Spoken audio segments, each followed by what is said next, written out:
嗨，欢迎回来，我是驴子。现在在我们手上的就是刚刚才发表的 Galaxy S25系列啦。今年三星还是继续往各种 AI 走，并且还顺势带来大家期待的几个新功能，像是趁着 AI 功能推出 S25系列也终于有通话录音啦。所以这期节目我们还是分成两个部分，前半段先把手机本身的重点讲清楚，后半段再带大家来看 Galaxy AI 有哪些新功能。那废话不多说，我们就开始喽。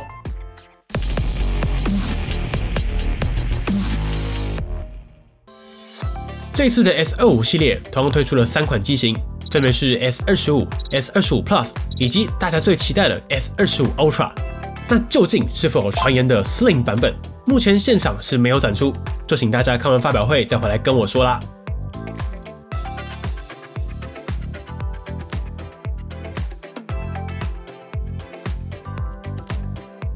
不过今年现场可以上手的时间还是相对有限，所以更细节的体验还是请大家等待我们的完整实测。记得现在就订阅帮你，千万别错过了。我们一样从大家最期待的 Galaxy S25 Ultra 开始。外观上我只讲重点，今年的 S25 Ultra 终于不再延续方形设计，三星把直角边框变成了微微的圆角设计。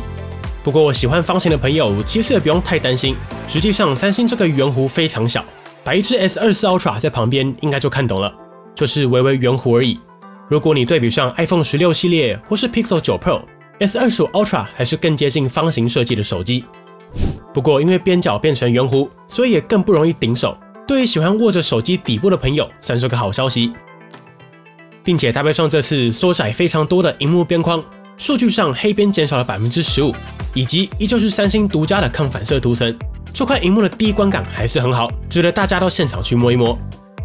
而在外观上还有几个重点。第一，这次 Ultra 总共会有7个颜色，一般版本4款，双唇限定色3款。那部分版本 S25 Ultra 都采用了钛金属边框，拥有了钛蓝、钛银、钛灰以及钛黑4款。其中这次比较特别的是钛蓝这个版本，在不同光线下会在银色和天空蓝之间变化，搭配上全新的镜头框设计，整体其实还蛮平衡好看。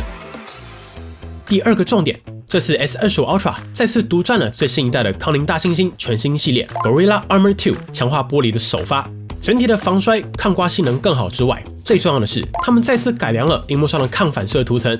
而背盖采用的玻璃也是康宁 Victus 2的旗舰用料。不过既然都说到了防护，依照惯例，我们今年也拿到了 Casetify 针对 Galaxy S25 系列推出了一系列周边。除了有大家熟悉采用 EcoShock 防护科技所打造的 Casetify 强悍防摔手机壳， EcoShock 这个材料最特别的地方就是你们看，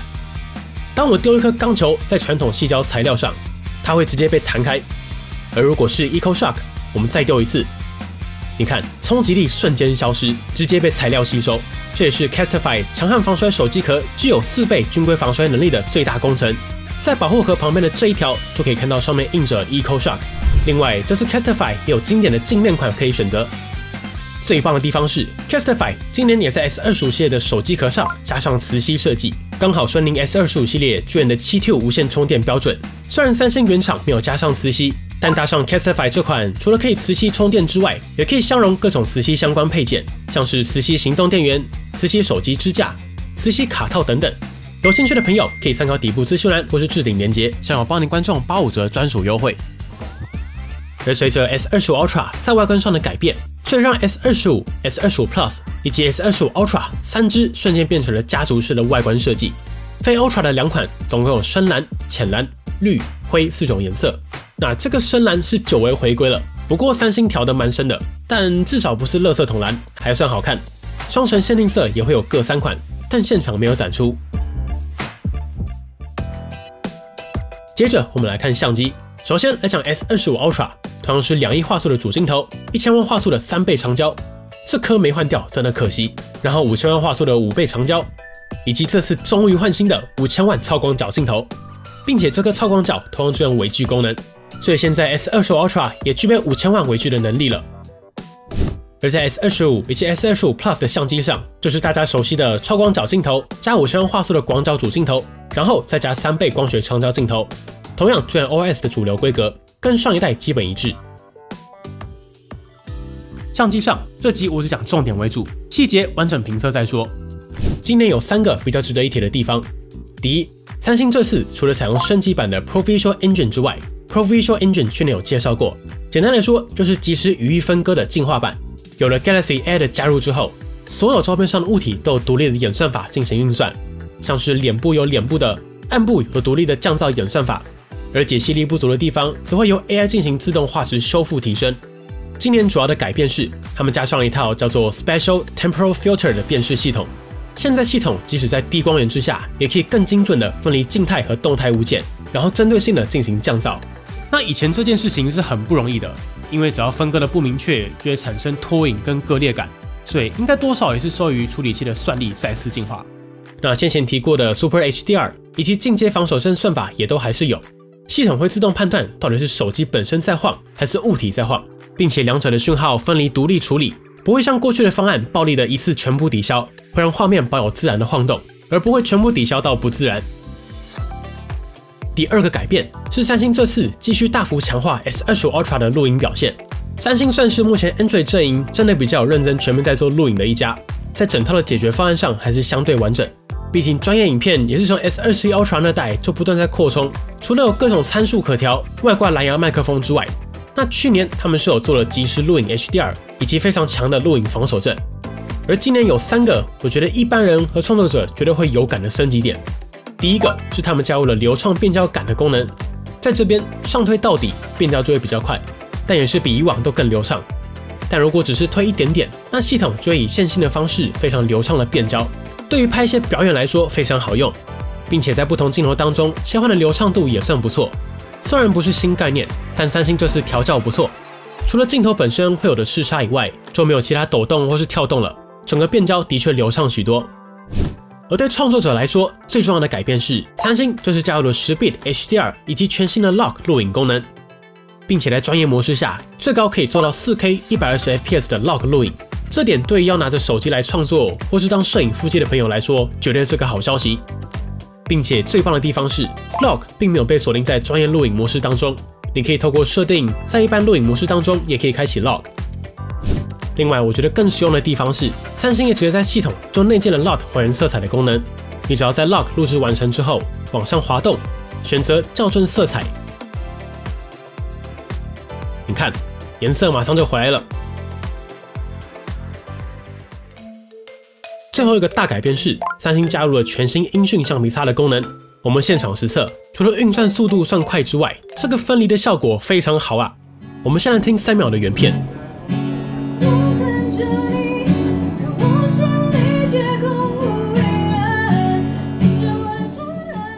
那接下来，我们直接把乐手的 vocal 整个拉掉。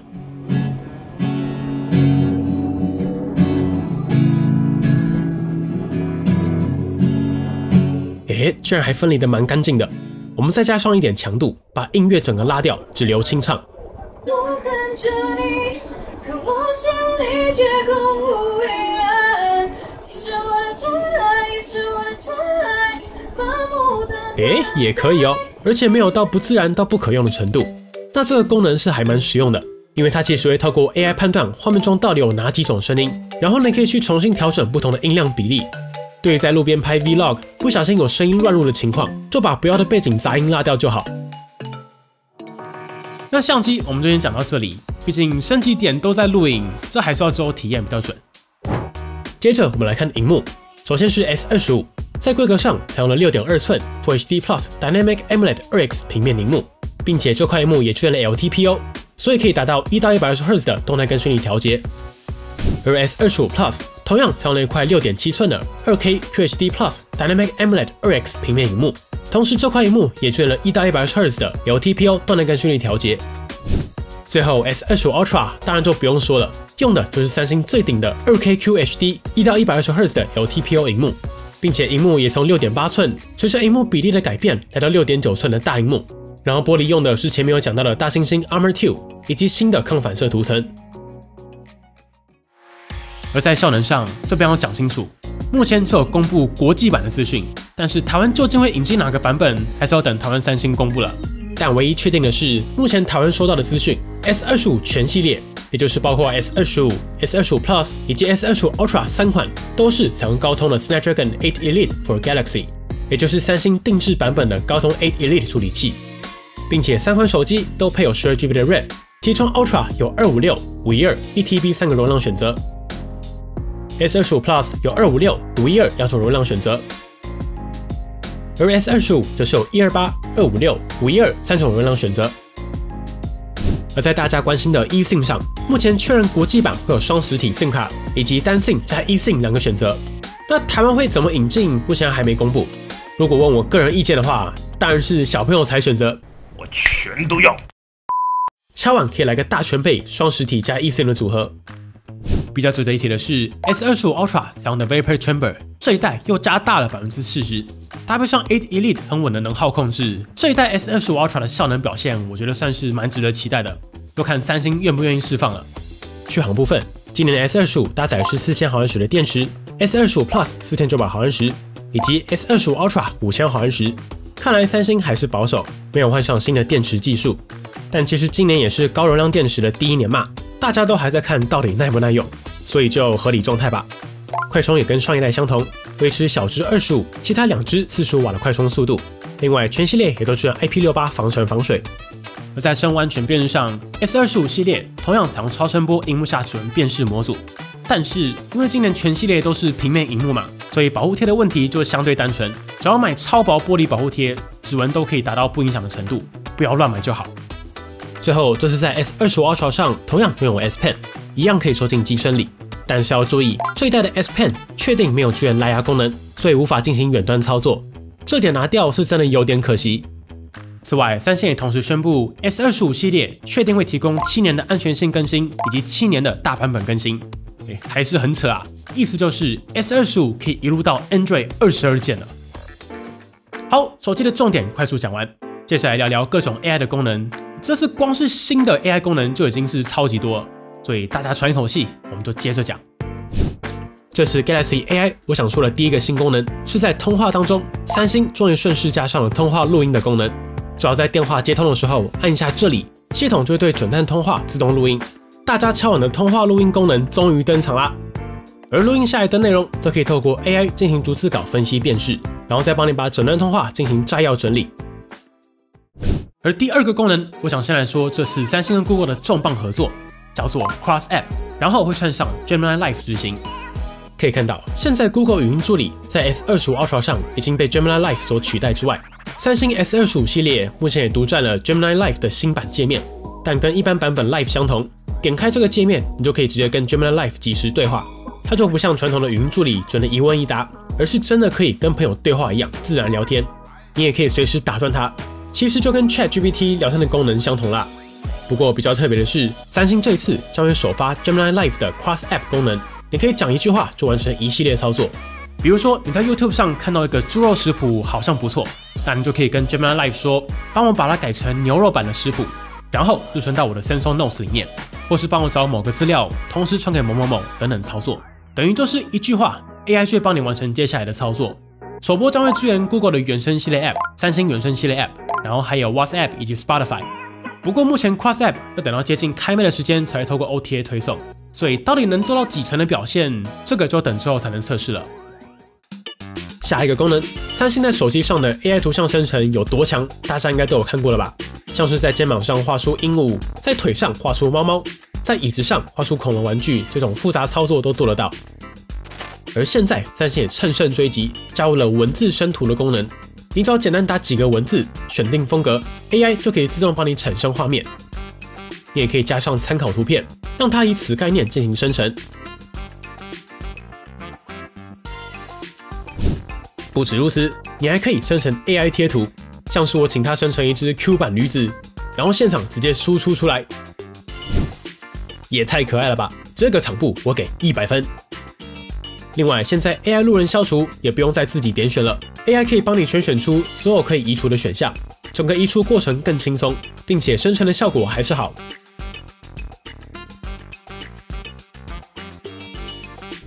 最棒的地方是，三星的 AI 会自动把阴影也一起消掉，不会有之前 AI 消人没消到阴影的状况，这点是一个进化。目前国际版各家的消除都用过一圈，三星的这套是真的有2把刷子。还有，三星也加上了 AI 表情修复的功能，只要开启动态照片之下 ，AI 就会自动选出几个最佳表情让你替换，就不怕有人闭眼回家才发现了。并且三星这个 AI 换头的功能没有严苛的条件限制，很容易就出现可换的选项，不错不错。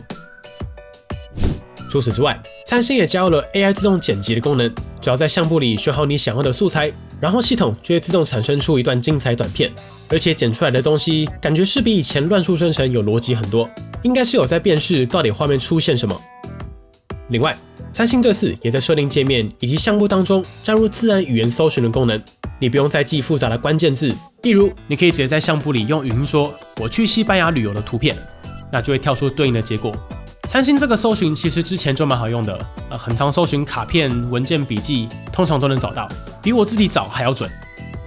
而在 AI 写作助理上，现在你可以随意在浏览器上框选你要的内容，然后请 AI 帮你整理整段的摘要，甚至还能产生表格，还可以加上项目符号的重点整理，整理出来也真的越来越像人。现在主管请我整理文章重点，我都是直接按 AI 摘要，比我整理的还要好啊。另外，如果喜欢听新闻的朋友，现在浏览助理也加入了朗读功能。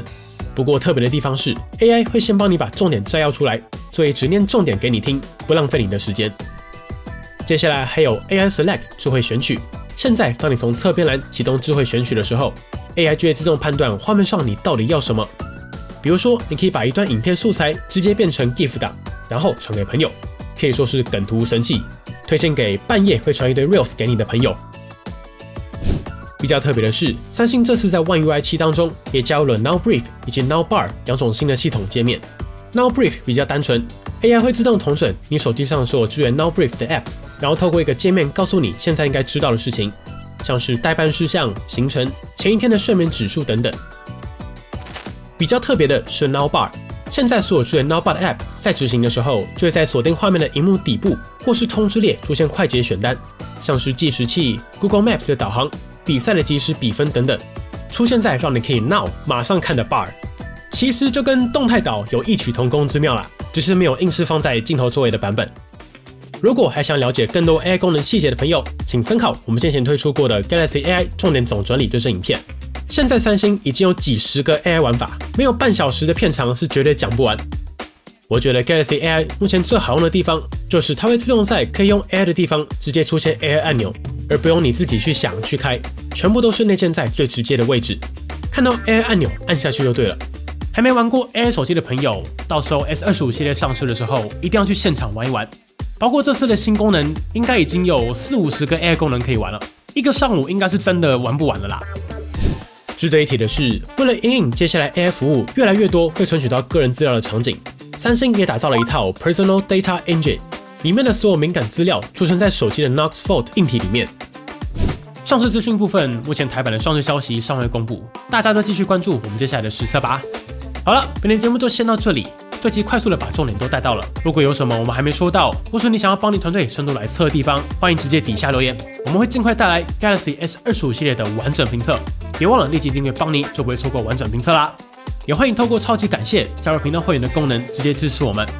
我是栗子，那我们就下次见喽。如果喜欢本期的节目，不要忘记订阅邦尼，并且打开小铃铛，及时收到我们最新的评测通知。当然，你也可以在 Facebook 邦尼 AI 小助理、Instagram 以及 Line@ 找到我们。如果还有其他问题，别忘了底下留言。那我们就下期影片再见喽。